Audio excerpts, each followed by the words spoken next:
안녕하세요. 토요일 미스터리 디바 제시카입니다.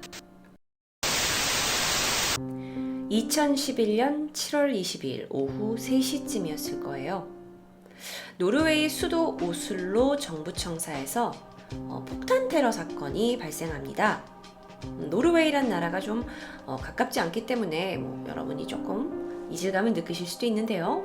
어쨌든 이 수도에서 정부청사에서 발생한 폭탄 테러로 총리실 건물이 크게 파손이 됐고요. 건물에도 화재가 발생했고요. 총 7명이 사망하고 19명이 부상을 입었습니다. 그런데 이 사건의 범인은 쉽사리 잡히지 않았어요. 나중에 밝혀졌지만 이 테러에 사용된 폭발물은 비료와 디젤류의 혼합물이었다고 해요.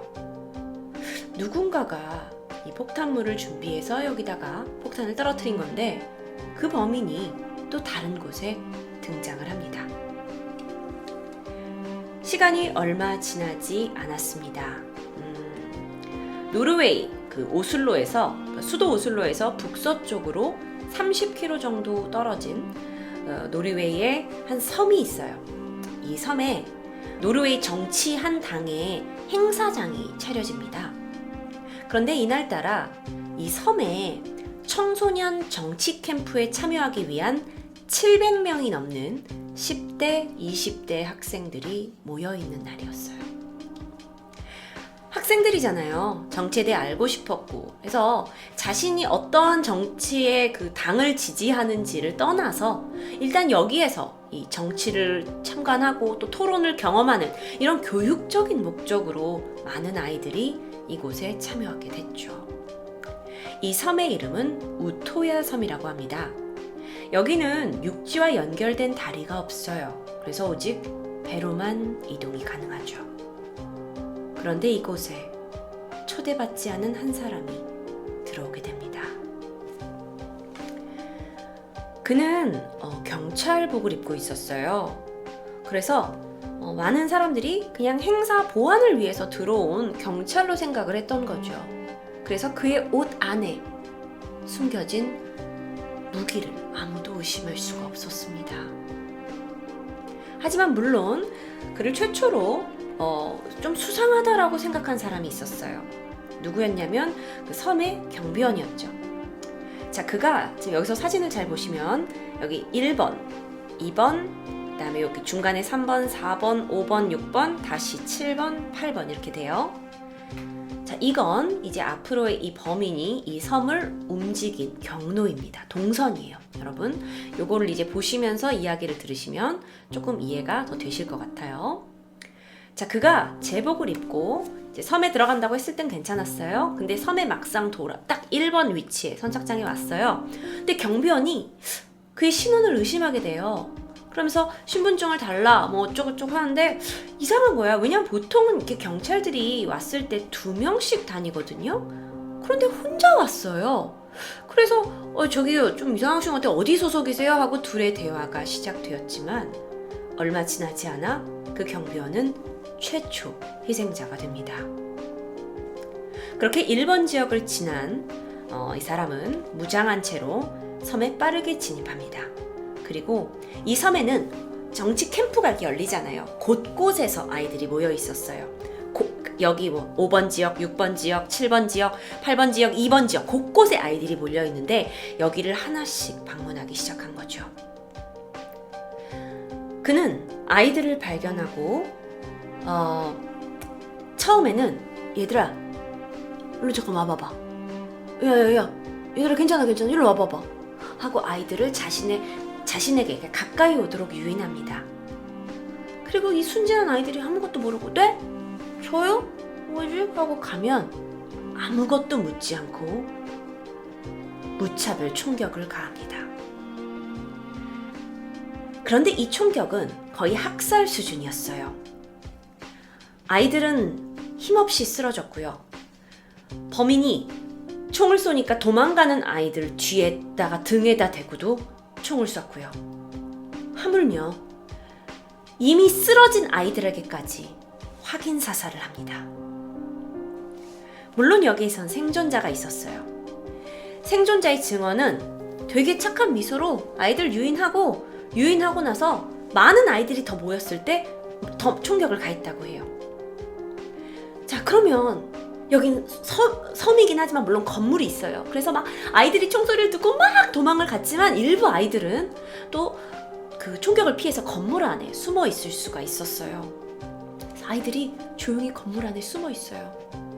바바바바바바 총소리가 막 밖에서 나고 있는데 이내 정적이 흐르는 거예요. 아이들이 완전히 공포에 떨었죠. 그런데 누군가가 야! 보트가 우리 구조하러 왔어! 나와! 하는 소리가 들렸어요.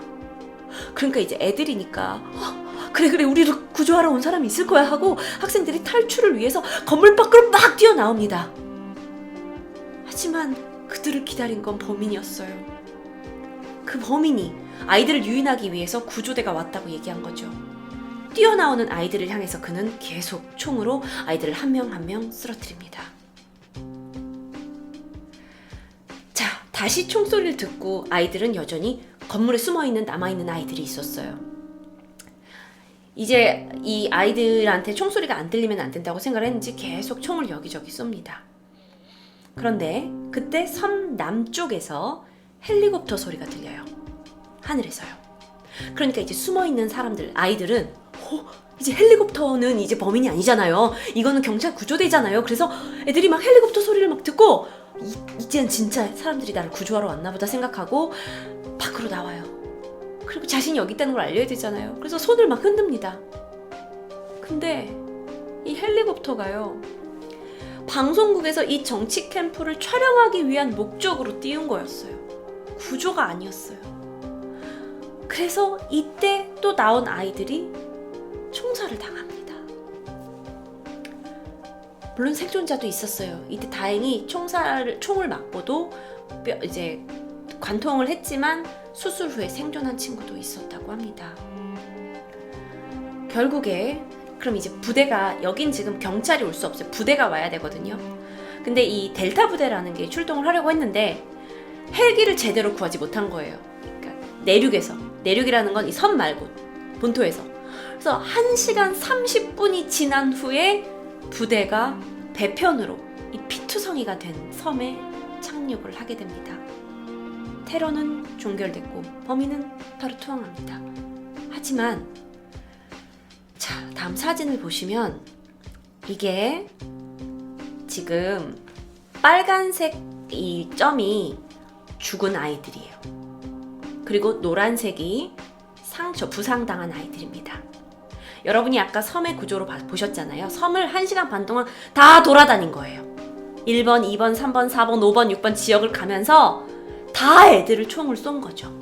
어떤 아이들은 건물에 있었고 어떤 아이들은 최대한 바닷가 쪽으로 가서 수영을 해서라도 도망치려고 했어요. 하지만 그 아이들 뒤쫓아가서 다 죽인 거예요. 자, 그래서 사건 현장은 참혹합니다. 하얀색으로 이제 덮어진 게 이제 시신을 수습하는 과정이에요. 이렇게 물가로라도 도망가려고 했던 아이들이 총살을 당했고요. 아이들의 시신이 널브러져 있었고요. 이 와중에 빨간색으로 표시된 부분이 범인입니다. 확인 사살을 하는 거예요. 정말 이 애들이 제대로 죽었나 안 죽었나. 현장 사진을 제가 봤는데 너무 참혹합니다. 이 사진 너무 가슴이 아프더라고요. 경찰이 도착을 했는데 아이들이 그냥 많은 아이들이 목숨을 잃었어요. 도대체 왜 이런 걸까요? 자, 그는 제가 처음에 말씀드렸던 그 정부청사의 테러범과 동일범으로 밝혀졌습니다. 그래서 그때 총리실이 되게 파괴됐다고 그랬잖아요. 게다가 이번 정치 캠프에 총리가 참석할 예정이었어요. 그래서 보니까 이 범인이 타겟이 총리였구나 라는 추측이 나오게 됩니다.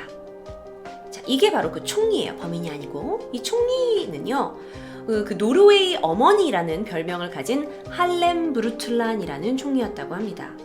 하지만 범인이 섬에 도착을 했을 때는, 그러니까 이 총리를 죽이려고 온 것 같은데 사실 이 총리는 이미 자신의 연설을 끝내고 섬을 떠난 뒤였어요. 그런데 이제 그 사실을 알게 됐고 아마 범인이 더 분노하게 된 것 같아요.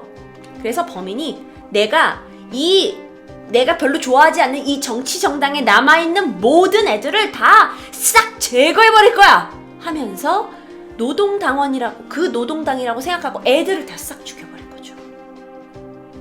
이게 바로 범인의 사진입니다. 이렇게 우토야 섬에서 벌어진 총격 사건으로 총 68명의 사람들이 목숨을 빼앗깁니다. 범인은 노르웨이 극우단체의 회원인 아네르스 베링 브레이비크라는 사람이었어요. 당시에 32살이었다고 해요. 브레이비크는요, 2009년부터 범행을 준비했어요. 경찰로 사칭을 하기 위해서 인터넷에서 불법적으로 노르웨이 경찰 제복 배지를 가짜로 만든 걸 다 구입을 했어요. 그렇다면 이제 옷은 준비가 됐고 아이디는 준비됐는데 총기는 어떻게 구하죠? 총기를 구하기 위해서 2009년부터 해가지고 체코의 프라하로 떠나게 됩니다. 유럽에서는 총기 규제가 가장 덜한 곳이 체코로 알려져 있다고 해요.